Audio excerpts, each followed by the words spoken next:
I had been living on the land for exactly 6 days when the black SUVs rolled in.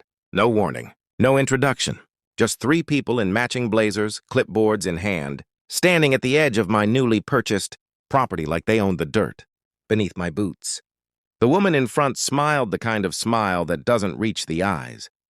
"Welcome to the neighborhood," she said. "We're with the HOA." I laughed. Thought it was a joke. She handed me a stack of papers and calmly explained that I was being fined. $50,000 for interfering with a future HOA expansion project? Apparently, the land I bought legally, through the county, with a recorded deed, was land they planned to buy later. And in their minds, that made it theirs. They cited rules I'd never signed, bylaws I'd never agreed to, and penalties that sounded more like threats than fines. When I told them I wasn't part of any HOA, the man behind her leaned in and said, "You will be, one way or another." That's when I stopped smiling. What they didn't know was that before buying this land, I'd done my homework. Not just the title search, but the history.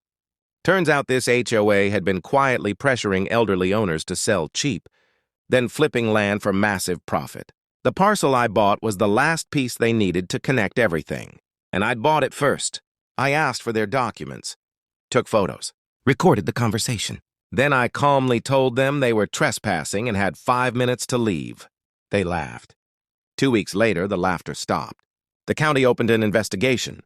The state attorney general followed. Turns out finding someone under false authority isn't just unethical, it's criminal. The HOA's future expansion plan was never approved, never zoned, and never legal.